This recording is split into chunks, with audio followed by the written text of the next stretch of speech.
Welcome on into The Point with Kristen Bart. I'm excited all of you guys are here today because this is a pre-tape show. I just want to give you guys a little bit of a transparent view of what is happening. I'm off in San Diego while you guys are watching all of this. But what is so exciting about today is that we have a three-time, and this is consecutive Emmy Award winning choreographer, Marguerite Derricks. Welcome to the show. Thank you. I'm really happy to be here. I have to say, and I was telling you this a little bit earlier before the show, that we could be here for 5 or more hours talking about your career. Thank you. It's unbelievable, extensive, exciting. Yeah, it's been a fun ride. And it's weird. I wake up and I think about it sometimes, and I always feel like I'm just beginning. It's really strange. Ooh. Yeah, I don't feel like I'm at the end of a journey. I always still feel like I'm at the beginning. I always like to say there's no there. You know what I'm saying? You think you're going to get there, and then you get there. There's no there. There's no there. You're right. There's no there. Isn't that It's all funny? about the journey, for sure. And you hear that saying all the time, but it truly is about the journey.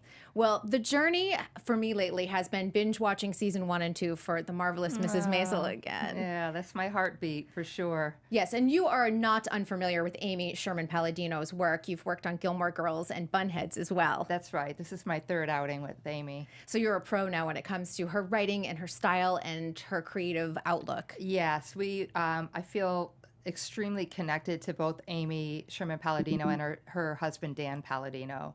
Creatively, they're probably my favorite 2 people in the world to work with. I love her pace of writing. It's very fast, it's witty banter. But from your end of things, did it take a moment or two to get the rhythm of how they work?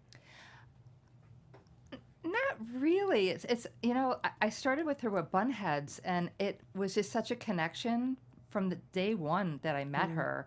But yes, certainly I got into Amy's world, like, you know, deeper and deeper as we went along. But no, it was just so exciting and fun for me. Like when I met her, because that fast writing, that's her energy. So you get just caught up in that, and it's glorious. Can you tell us what's going on in her head? Because I really want to. She's so creative and imaginative. Oh, I wish I knew. Like it's always like I can't wait to get a script and to see like what shenanigans they have up for me next. It's always, because it's never the norm. Like it's just always something that's just crazy and fun and challenging in ways that I've never had before, but that I just get it. Like nothing scares me with them, and they're just, you just know you're in the best hands because she's so meticulous about everything, just everything. So you just know it's going to be great. Which I think really is reflected in The Marvelous Mrs. Maisel. The colors, the art direction, the costumes, everything is just impeccable. And I'm imagining everyone on set wants to meet Amy's standards because she's got the vision and you guys are all there helping her along the way. Yeah, absolutely. I mean, you feel that, and especially on this particular show, you feel the excellence in the air when you come to work. And everybody is there bringing their A game. There's not anything in the show, there's not a moment in the show that's not treated with the utmost importance. Like there's no small bit to choreograph. There's no staging that's not important. Everything is as important as the next. And you feel that from everybody on the set. And there's such great respect and admiration that we all have for each other. So it's like there's a pride on the set that's really lovely. Yeah. I love to hear that. Yeah, it's really nice. Especially where I know so many people that watch the show appreciate what the show is about and what it looks like. So when you hear that from a behind the scenes view, it makes it even more special. It's great. I remember when they first went up, like, because it wasn't long after the show aired the first time that they went to the Golden Globes and started winning. And I remember the actors on the carpet like couldn't like say Maisel, though they didn't know what it was, and it was kind of I was giggling watching that because I knew, oh, pretty soon everybody's going to know that name, and it's what happened. And Rachel's last name, no one knew how to pronounce last name. And they were like, what? Yeah, exactly. But I felt it from the first time I went on set, like, oh my God, this is special. And I already knew that Amy was special and that Dan was special, but there was something really magical going on. And I was just so happy that she brought me aboard on it. Oh, that's incredible. So let's talk a little bit about season 2, because that's the most recent season out, even though You've already worked on season 3. Yes, I have. And she's already told me there are no spoilers No to be spoilers. found. No, nope. She wants to keep on working with the Palladinos. That's right. And we are not here to get you fired today. So yeah, and also we want everybody to,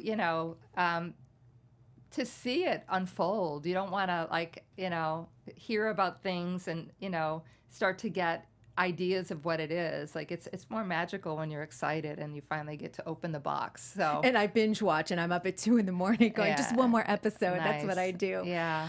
One thing that I want to kind of talk about, and it was interesting the timing of when I went back and watched season 2. It was the Paris episodes, and you probably know where I'm getting to.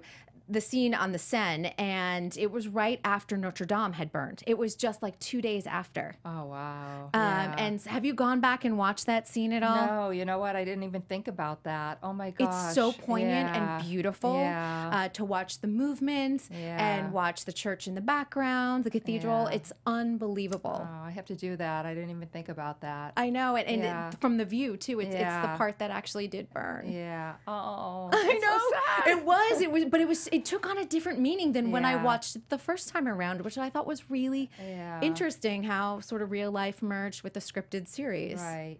How did that whole piece come about? So did you go to Paris? No, I was not in Paris. That was one place I wasn't. Yeah, I didn't go to Paris. So I unfortunately missed out on all of that. Yeah. Oh, geez. Yeah. Did they have someone then choreograph on that end? They had somebody there locally, that helped them out.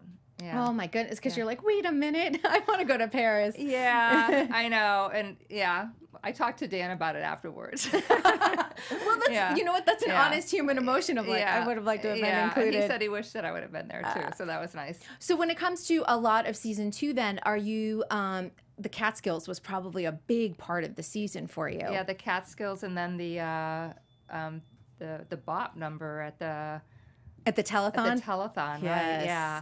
But also, the whole opening sequence of, it's so funny because I showed it to my son, the whole opening sequence of the first episode of the second season is staged top to bottom. That whole Barbra Streisand song that opens this, so I was there probably 4 or 5 different days shooting it because we shot it in different sections. Like when when she's walking outside looking at the windows and then goes into the department store and then like mails a letter and the letter goes down to the room. And then that scene with Rachel, answering phones and pushing off the walls and the wires and the rolling chairs, that was all choreographed. So it was all done in one shot. So everything has to be choreographed when it's a oneer. And Amy and Dan are like the king and queen of oneers. So yeah.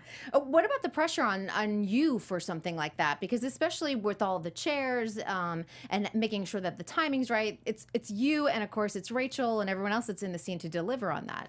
Yeah, I started with my assistant Kelly and I went in and one of the grips, or I think that one of the set designers was there. And I made him sit in the chair, and I was Rachel, and I was pushing off the wall, and Kelly was grabbing and pulling me back, and then he got into it, and it became this like fun little pull back and forth like a cat and mouse thing. And then Amy came down, and we showed it to her, and then I brought it to Rachel and the girls. And there's nothing you can give Rachel that she can't do brilliantly. Like she always looks at it and like, oh, I'm not a dancer, and then she's perfect. Has she had any movement training? I mean, I'm sure some as an actress, maybe. I'm not sure, but if not, she's a complete natural. Oh. Yeah, because even in the sequence that we did at the Catskills, it was a 9 pages of dialogue, and it was the initial dance. And Dan called me and we talked about it, and he said, yeah, well, because it was such a long scene, he goes, she's, going to go from partner to partner. Mm-hmm. And he goes, I don't think this needs to be a oneer. He goes, but I want you to create like really hard cuts so that, when she lands with one partner, there's a hard cut to make an edit, to make it smooth and looking that way. And I'm so Palladino trained that when I put it together with my assistants, we did it in one. Because you knew. Because we just, that's what we do. We do it in one. Palladino trained. Yeah, and so. You should wear a badge. Then Rachel came down. I had 30 dancers, and I blocked it out. I had a stand-in for Rachel. We blocked it out. Rachel came in and learned it and like that. And Amy and Dan came down to the rehearsal, and I showed it to them. And Amy was like, Dan was directing that episode, and Amy was on a stage And I walked Dan through, and we got halfway through the scene, and he looked at me and he goes, "This is a oneer."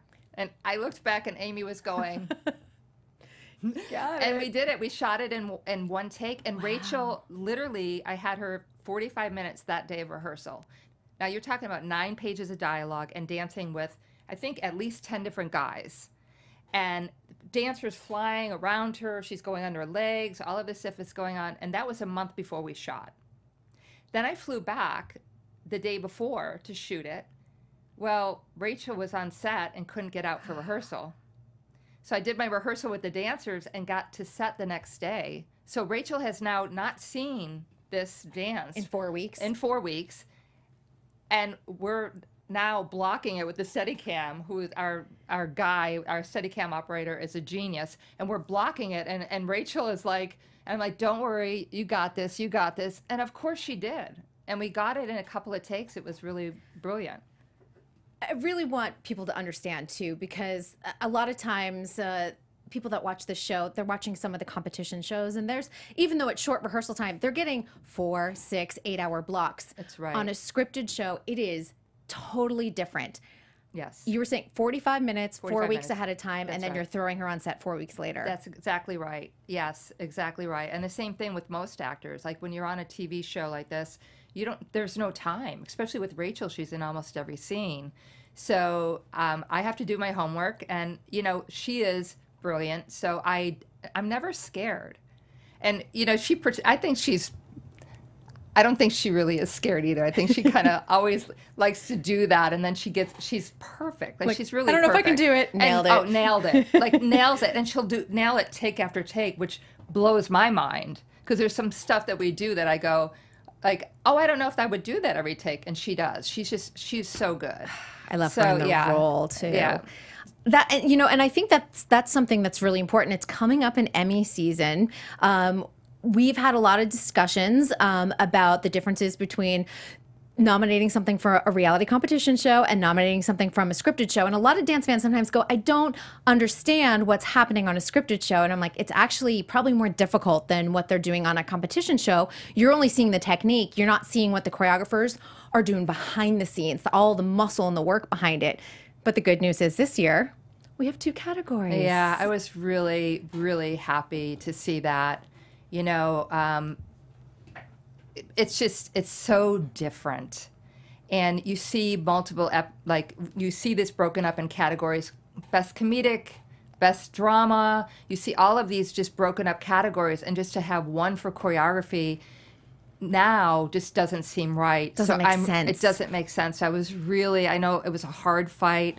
And I'm really thankful to everybody out there that fought this fight. Thank you, thank Mandy you, thank Moore, you. Yeah. Barry Nedler. Yeah. Barry Nedler. Thank you, Barry. Ebony Nichols That's as well. right. I actually am doing an article for Dance Network about this and what it means and what the differences are in the categories. But explain what you do behind the scenes that people aren't seeing, because if someone watches this So You Think You Can Dance, you know that a choreographer comes up with a piece, they go in the studio, they rehearse it for 4 hours with the contestants, and then it winds up on stage a couple days later, after some tweaking and things like that. But yours is so much different because you're working off of the page and you have to service the story. That's right. We're working off of the page. We're servicing the story. We're using, especially on Maisel, the dance is really part of this story. It doesn't stop and like here's a dance and then it goes, it's part of the story. Mm-hmm. So you're storytelling. And I know that on some of the competition shows they create their own little stories. This is not out of my brain, this is somebody else's brain. And then you're not necessarily working with dancers who do all of these wow tricks. You're like, for me, the wow thing on Maisel, that somebody that knows dance and knows the camera gets it. Probably a lot of the, our audience doesn't realize how intricate these oneers are. Mm-hmm. When you're talking about a one camera take, 9 pages of dialogue, somebody goofs 1 or 2 words up, we're back to 1. If somebody goes the wrong way, we're back to 1. Like it really is. High pressure. It's high pressure.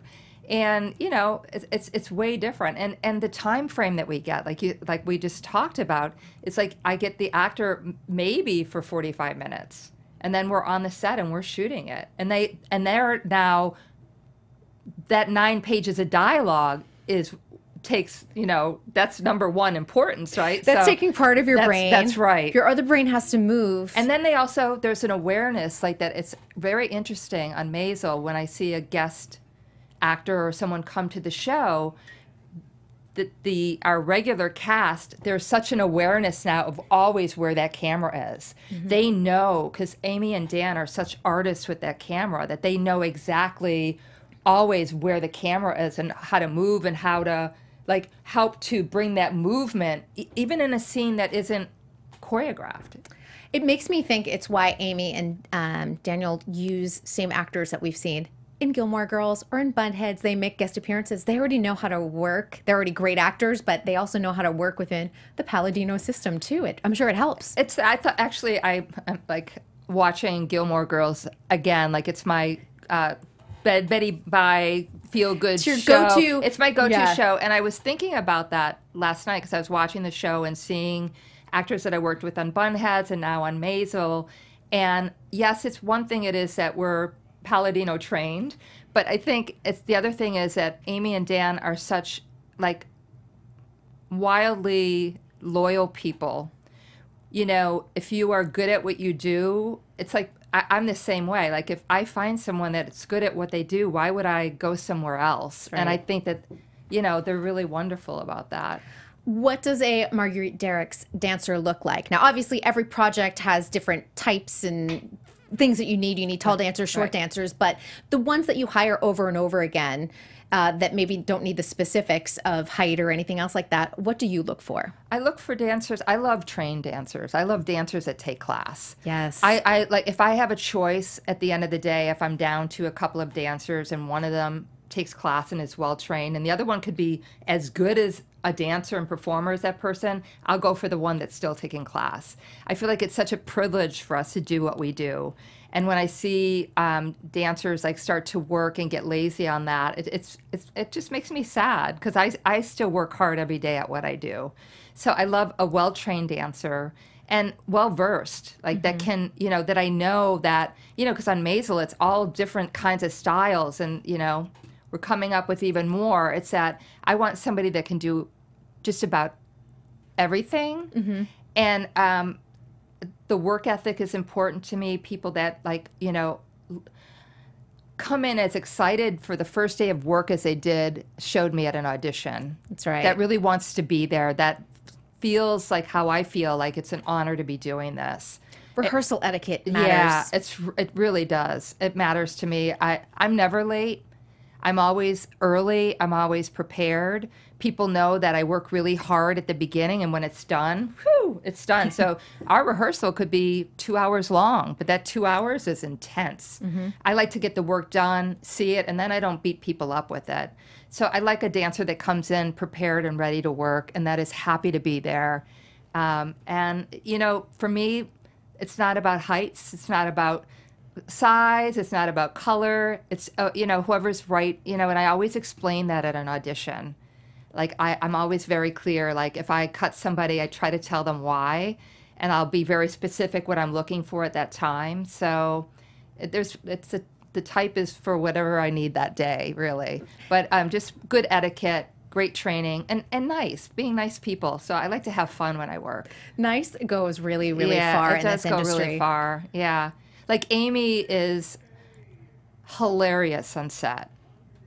Her wit is not just on the pages. Her wit is all over the set when we're shooting. And it's such she's giving a gift to everybody. It's just really fun to be around her working. I never see her, she's never screaming. She's not getting attitude with people. They run a really wonderful set. Oh, and that's good to hear. And I like that when I'm working as well. I always say it starts from the top, works its way down. Absolutely. Leadership. Yeah. And there's no leadership training when it comes to the arts normally. I guess if you go into arts administration, that's one thing, but that's a managerial side. But for directors and producers and writers, when you're running a show, choreographers, your leadership skills actually matter too. Absolutely. If I'm acting a certain way, then my dancers will do the same thing. So yeah, really important. Yeah. So you have to be submitting these to the Emmys for nomination, I hope, for Maisel. Oh my God, yeah. I mean, you know, Maisel did that for me. Like the Amazon is just so supportive, and yeah, so they put it together. But they had me a part of, you know, choosing. And can you disclose what you selected? I'm sure the phone. I did, and it's funny because I there's 3 pieces that I selected. The first piece I wasn't sure if people would get it, but it's 50 seconds long, and I thought, well, if they can't sit through 50 seconds of wonderful dialogue of Amy Sherman-Palladino, then, well, whatever.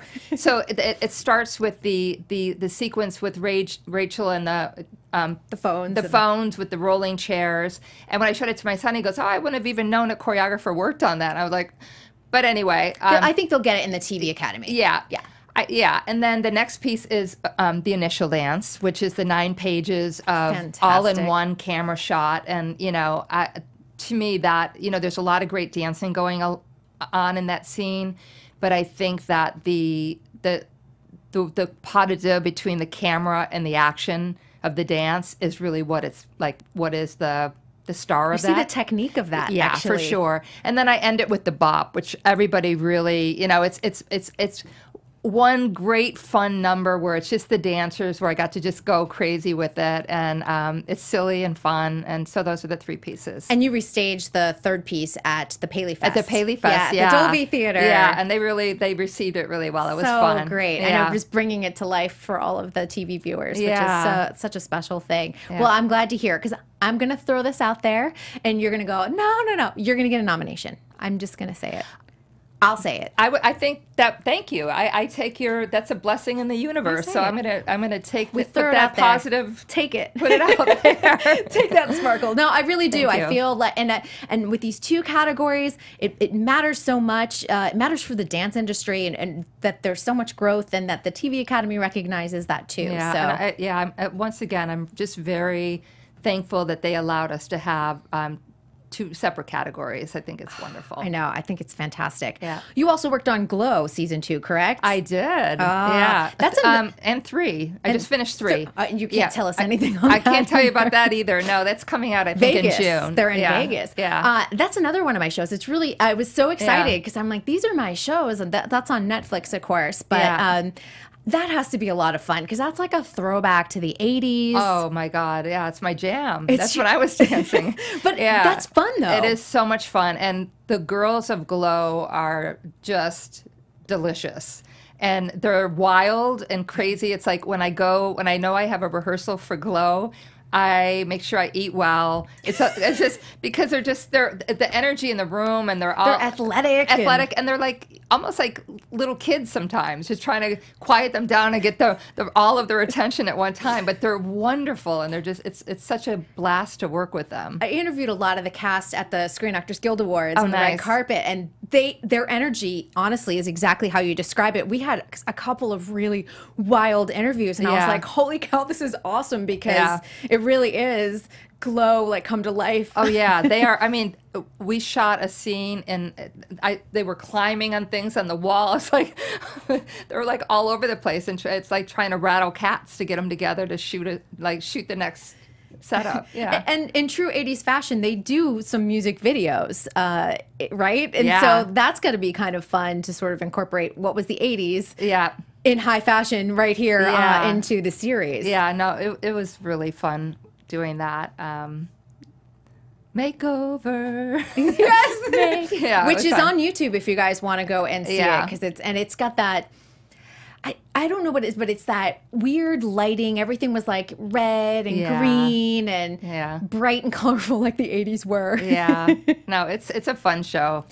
Is it also a similar pace in terms of like short rehearsal time, everyone's working, or is it a little bit better? Oh yeah, and with that, it's like, you know, some girls come in at one point and then another point. There's a lot of them. It's because they're working. Like they're coming from work, and so it's never, okay, I got everybody here, let's go. It's like, okay, 3 of them are here. Oh, 2 more just came in. Oh, she's got to leave. Oh, she's coming in.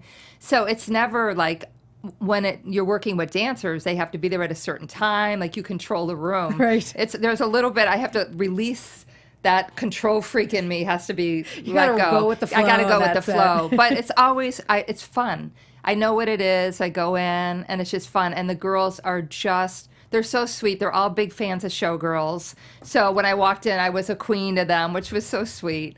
Yeah. Let's talk Showgirls. Let's talk Showgirls. Yeah. I'm old enough to have seen it in a theater. So, and you know, when I was on tour, every morning I watched Saved by the Bell. So Elizabeth Berkley, I loved her. Yeah. I had a huge familiarity with her, and you know, and she goes out and does Showgirls. And what I think is really interesting here in 2019, there's 2 documentaries about this right now.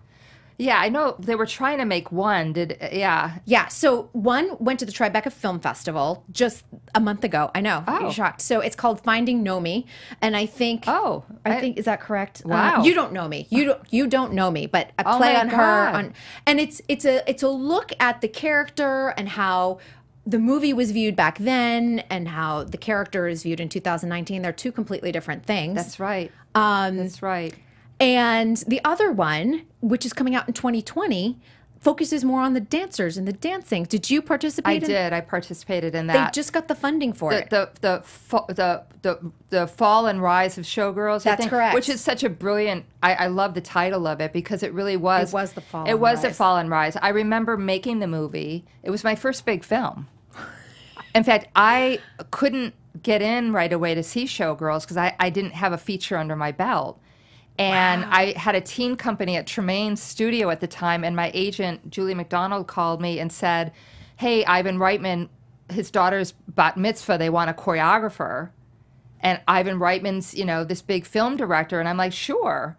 You know, I think Vince Patterson turned it down. And so I said, yeah, I'll work with Ivan Reitman's daughter. So I had all my teen company come in and make her look like a superstar. Mm-hmm. And then Ivan was so thrilled. The next day, he let me choreograph a piece with Emma Thompson and Arnold Schwarzenegger for the movie Junior. Oh my gosh. And so my agent then called Paul Verhoeven's office because they wouldn't see me for Showgirls and said, oh, by the way, Marguerite just finished working with Ivan Reitman. And they took a meeting with me, and it was between me and Vince Patterson, and I got it. And Vince was so sweet. He called, and he congratulated me, and I said, well, thank you for turning down Ivan Reitman's daughter's bat mitzvah, because that's why I got the movie. I mean, yeah, it was just so weird how it all came to, but yeah. So that was my first big film, and, you know, everybody, you know, Paul had just done Basic Instinct. We were all going to be these big stars. Our careers were going to explode. This movie was huge, and I think if you weren't alive or you were a baby at the time, the buzz on this film was unbelievable, and it was NC-17, which we rarely see. No. We rarely see it. Yeah. But so then it was a big that deal. buzz that was so big, then when the movie came out, the buzz turned sour. And then, like, I was at the time shooting striptease with Demi Moore. And so You're the naked choreographer. yeah, well, that's what the buzz and that's what the talk was. Oh, she ruined her career. She's going to be the striptease choreographer. And then along came Mike Myers, and he asked me to do Austin Powers. And there was a scene in the first Austin Powers, where Mike does a striptease for the fembots, and I did all the same moves I gave Elizabeth and Demi Moore, and I made fun of myself, and that's what changed my life. So Austin Powers saved my career. Mike Myers. Yeah. Did Mike Myers, was he aware that you had done striptease and Showgirls? No, what happened is the sisters that produced, the Todd sisters were Demi's friends, and they produced Striptease? striptease. Yep. No, they produced Austin Powers, and I used to work out with Demi, and I had this like 6-pack stomach, and so they said, we want you to be in this movie, Austin Powers. We want to shoot projection off your stomach. And they sent me the script, and I read the script, and I said, I don't want to be in it. I want to choreograph it. Right. And they didn't have, it was a low-budget film. The first film was a low-budget my film. gosh. They didn't have a choreographer on, but Jay Roach, and I said, will you tell them I want to choreograph it? And it was Jay Roach's first film. And I went and I had a meeting with Jay and Mike, and I first went to Mike's trailer, and we started talking dance. And everything I said, he pointed up, and he had the the DVD of that, or the VHS maybe it was back then, of the movies I was talking about. So we had a love of Fosse, we had a love of dance, and so we connected. And I think I did the movie for very little money, and I was just there, just helping them out, and brought my teen company in to do the opening sequence. Da-na-na-na, that opening sequence. Yes. My teen company, Mike came on a Sunday with this cup of coffee, and I put him in with my teen company, and they're the ones who are dancing in the movie. And then, like, it exploded, and then we went on to do 2 more. But yeah, I was supposed to be in the film. Yeah, but and you know, it's also interesting what perception is in this town. You know, perception of like her career is over because she did Showgirls. I mean, I think it legitimately affected Elizabeth Berkley, unfortunately, for many years. But did you guys know when you were filming it at all? Did it feel like this might not be as hot a movie as everyone's saying, or it felt hot every single day you were there? No, we looked we looked at Paul like he was our king. Yeah. And I'll have to say, you know, since then I've looked at the film. It's shot so beautifully. He was a king, and in many ways he taught me so much. I learned everything I needed to learn on that film. Nothing ever rattled my cage after that film. My eye twitched for 2 months on that film. Paul would film my rehearsals, and then I'd have to go up and sit and go frame by frame by frame by frame and look at my choreography. And then he would make me, the volcano number. Yes. He did that, and then he made me change the whole thing. And then I brought a second version, and then frame by frame by frame by frame, and he goes, 1 more. I did another version. He goes, go back to the first one. That was the best. And he goes, always go through the alphabet. Don't just, like, he was always, I felt like he was teaching me constantly. Right. And there was something I told somebody today that he told me was, a strong man will collaborate.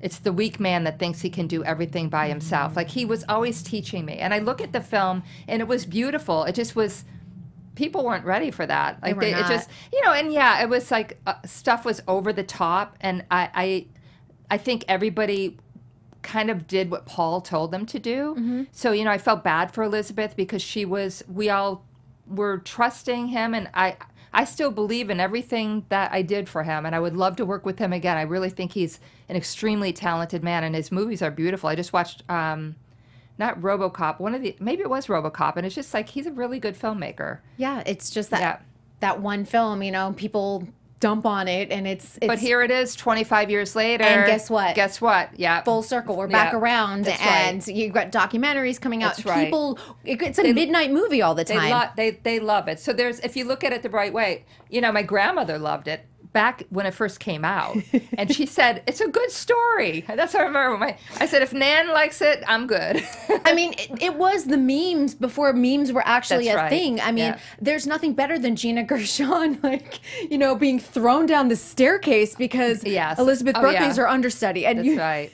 I mean, it's that tale as old as time, but it's camp. I wish our phones would have been active back in that day. You should have seen the thing about Paul that I loved, like, all of those people had to come in and audition for me. Every actor that came up, like, I now do projects where they hire the actors, and then I work with them. On Showgirls, they had to all come through me, and then I would give my grade to Paul of what I thought about them. Ooh. And I had them come in first with something that they wanted to do, and then I gave them choreography. You should have seen some of the stuff that I saw. I wish I had. Interpretive dance. Oh yeah. Oh my God. Gina came in with a whip and a cowboy hat and an Elvis song. That seems so Gina to me. It was very Gina. Yeah, and it's very on brand. And you know what? She actually ended up being an excellent dancer. She was clean. Gina was a very clean, precise dancer. I really enjoyed working with her. You have a lot of dancers that are very well known now that were a part of that show. Carrie Anaba, who was one of my best friends. Yeah, she was one of my dancers. Lindsley Allen was a pussycat doll. That's right. Tice Diorio. Tice, that's right. Yep. Gosh, so many. Kevin Stay. Kevin Stay, who is in everything. That's right. Between, like, I feel like 1990 and now. Yeah. No, it was a wonderful cast, and you know, everybody came, everybody wanted that job, you know, and we saw a lot of beautiful dancers, but the cast was fabulous. Well, I'm looking forward to that 2020 documentary. I can't wait to see it. Yeah, because Yeah. I love how it focuses in on the dance and the choreography aspect of it, No, because it's a nice. really important component to the show. Yeah, it really Movie, is. Yeah. movie show. I mean, Yeah. but it's a show within a movie, Yeah. so Yeah. that's exciting. Thank I mean, you. but it's going to be interesting just living it out all these years later, just thinking, well, look where we are. Yeah. No, absolutely. Look where we are. Look where we are. You know, and it's just, for me, it's a reminder. I have a movie that just came out, Poms, this past weekend, and it wasn't I was texting with the lovely director of the film, and the reviews weren't great, and like, honey, that stuff just bounced off my chest. I've been through. After Showgirls, I don't got whatever. The skin is this thick. Sticks and stones, baby. Yeah, it's just like you have to just like commit yourself to who you are and what you do, and then it is what it is. It's out there, but with Showgirls, it's like it was painful. That was very painful for me. That was supposed to be, but everything it was supposed to be. Look where I am. It's exactly where I wanted to be because of it, and it was my first one. That's right. Yeah. I'd just be like, do you want me to line up my Emmys for Oh. you? Just all three of my them. God. Oh, actually, wait. 97, 98, 99. You're the only one that has won 3 Emmys consecutively. Yeah, it's funny because I was then nominated the 4th year, and it was like, I like thought, oh, I should go up. Oh, I didn't go up. What do you mean I didn't win? I win these all the time. Yeah, no, it really, but it was, the first one was a shock. And then, it was all like work that I am so compassionate about. The first one, Third Rock from the Sun, Third correct? Rock from the Sun, yeah. And then Fame LA. Fame LA. And then Goodwill Games. Goodwill Games. Oh. Yeah, the Goodwill Games is really special for me. Yeah. That was in New York City. We filmed that, in front of the World Trade Center. Oh, geez. Yeah, and it was on a stage with a 90-piece orchestra on stage. I had 15 dancers from LA, 15 from New York. I brought the coast together. Merged. And merged them. And it was a 15-minute dance piece that Frank Wildhorn wrote for me called the New York Suite. And it was the most incredible. I lived out my concert fantasy dreams of having choreographing ballet. There was a jazz piece. There was a tap piece. It was really like a big salsa piece. That's kind of a luxury now, being able to choreograph a 15-minute piece for something like the Goodwill Games. That's so rare. So it's so different now. Yeah, it is so rare. But I feel like what I'm doing, working with Amy, is so rare. So I think I get that rare. You've had lots of good moments like that. Yeah, for sure. Who were the mentors for you throughout your career, both dancing and choreography? Debbie Allen. Miss Allen. Yeah, Miss Allen is she's my girl. Yeah, she gave me my first job as a dancer. What was your first job with? I was living in New York. Really, I was a great dancer, but I couldn't sing. Mm-hmm. And I wanted to first. I moved there to be a ballet dancer. I'm 5'3.5". So that didn't work out. And then I wanted to try out for Broadway. That didn't work out. And then one day a friend of mine called me. I think I was living there for a year and a half, and I was just like, oh my God. What am I how, I knew I was going to make it, but it was like, how is this going to? It's not happening here. No, how is this going to happen? I knew it would. And my friend called me and said, hey, Debbie needs one girl for Fame. She's having an audition at Minskoff Theaters tomorrow. Be there at 10 a.m. And I went there, and there were 85 girls in the room. It was a private call. It wasn't an open call. Mm-hmm. And I danced for my life. And she made us all go wash our makeup off.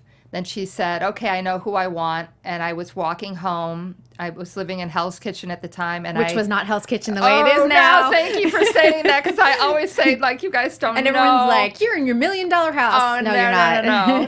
Yes, no, Hell's Kitchen was way different. And the phone was ringing, and I walked through the door, and it was Debbie on the phone, and she goes, oh, Marguerite, I'm so sorry. I wanted to call and tell you, you got the job. And I swear to God, I hung up the phone. Maurice and Gregory Hines were really good friends of mine, and Sophisticated Ladies was on Broadway. I ran down the street to their theater and opened up the stage door and just screamed. Oh. And he already knew. Debbie had already, because she called and told Maurice Hines, she told Frank Hatchett, who was alive at the time, called and thanked them for me. And and then a week later I was dancing doing those PK turns around Rockefeller Center. And then I moved to LA and I was like, I'm a New Yorker. I'm going to be gone for 8 months. I'm coming back. And that was like, Never look back. Yeah. I go back to work, but yeah. Yeah, but you're not living there in Hell's Kitchen anymore. No, I'm not in Hell's Kitchen anymore. So if we go and look at that PK turn sequence around the fountain, is that you? I'm the only blonde, yes. You'll see me. So great. Yeah. So Debbie Allen was like, for me, she was like someone to look at, like a female, a strong female. Mm-hmm. And so, you know, a choreographer. I was there when she did her first directing job. She was an actress, like, and I still look at Debbie to this day, like everything. She's executive producer on Grey's Anatomy. She's always doing so much. Mm-hmm. So I still look up to her. She's still my big sister guiding me. And a successful dance school. Everything, yeah. And I go to her school and I teach for her. Like I really love her. She did so much for me. Just still does. Like just watching her. So so she's number one. Amy Sherman Palladino has been I've learned so much from her as far as, even though I had done a lot of films and TV shows, I've really learned about that pas de deux with the camera. Even though I won an Emmy, The Third Rock from the Sun was all in one take. My Gap commercial that became this overnight sensation was all in one take. But with Amy now, the understanding I have, like it's just, she sharpened my tools. Like she really sharpened my tools, and I look at everything differently now. And then the unseen inspiration for me was Agnes DeMille. Oh. She was I always go back and study, you know, the greats from the past. And Agnes DeMille, I loved her work, but I remember being in Hell's Kitchen with the TV with the wire hanger to get the reception in bed. Like, I watched a documentary on her, and it changed my life. Mm-hmm. It changed my life, and it gave me so much. Like, I've always believed in myself, but it just blew that up. Like so much confidence. I think that's incredible, though, from a documentary. Yeah, no, it was so. Her life story was so incredible, and she was working with all of the men. That's right. Way before all the women were really allowed to choreograph. Yeah, yeah. I mean, that Dream Laurie ballet. Oh yeah, no, it's just in Oklahoma. Unbelievable. She was so inventive and just ahead of her time, and yeah, she wanted to be a dancer, but she was completely turned in, and so she turned to choreography. Thank God, because she was pretty incredible. She was a pioneer. Yeah. You know, it's interesting too. I've had so many people sit in the seat and say, Debbie Allen, Debbie Allen, Debbie Allen, Chloe Arnold. Yeah. Even Nia Sue from Dance Moms. She's like, she's mentoring so many women in the industry. That's right. And like, just watch her. She's never going to stop.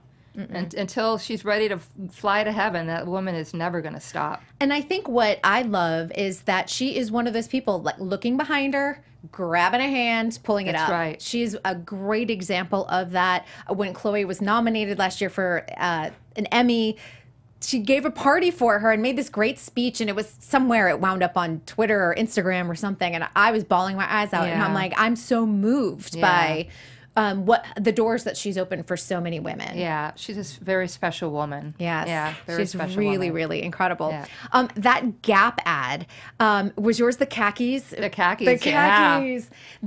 For people that don't, they're still floating out there on YouTube. They're hard to find, but they're there. I found it recently. Yes. That was so much fun. Just so much fun. It was a sensation. It was a sensation. I mean, I became, literally, that is the biggest thing that escalated my career. Mm-hmm. Now, when I did that campaign, I already had won Emmys. I had already done Austin Powers and all of these. I already did all of this work, but that ad, like, made me like a little famous for a minute. I was flying to talk to Diane Sawyer, and I was in like New York Times, and like a TV guide. Like they had to get me a PR person. It was crazy. Everybody knows the Gap from that Gap commercial. Yeah. And the fun thing was, it was all in one steady cam moving back. We rode the camera, and we got it the first take. No. We got it in the first take, and everybody we all looked at each other, and we're like, we can't wrap now. So we just kept shooting till lunch, because it was just, but it was the first take. We got it in the first take. Unbelievable. And it was just like those doors opening to, it was Kevin Stay and two girls. I was just going to say, Kevin Stay was in Kevin it. Stay and two girls. And then people just kept popping up from below and jumping in. It was so much fun. It was just so much fun. But we got it on the first take. That's that kind was of crazy. unheard of. Yeah. It's unheard of. No, and everybody, we couldn't stop because we're like, you at least need to do one more for safety, and then you're thinking, this is so early. And then we were just having fun. Let's just keep going. Let's just do it. See if we get something better. There are going to be so many interviews and articles I'm going to have to link for this particular episode because you are like a treasure trove of people I've interviewed and things like that because this is great. I mean, Kevin, if you guys haven't seen my interview with him, he also, Truth or Dare with Madonna, I think that's where, and then they did the follow-up documentary. The documentary was beautiful. So well done. Yeah, so well done. I really was proud of them. And, you know, I'm grateful that they were able to expose themselves like that. Like, you know, letting us see so much of, you know, their pain as well as the glory. You know, everybody goes through stuff and they rise again. Kevin's doing great. You know, it's just like, yeah, it's really... Yeah, when I interviewed Julie McDonald from MSA, and she literally said, I don't think anyone's worked more in the industry than Kevin as a dancer. Yeah.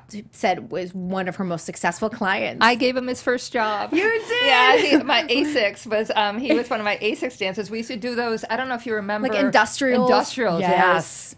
Well, all those industrials, we were making mini Broadway shows. Lots and every of money. dancer in the city would be at those special industrials. It was like like everybody in the world was there. I did one for Canon way back in the day. I made so much money. I was like, my rent is paid for a really long time. Yeah, no, they were fun. They need to come back, honestly. I think so. It's kind of, I feel like... Yeah, A6 brought me back, I think maybe 10 years ago, like, and it had been a long gap before doing something. And I did a special thing for them.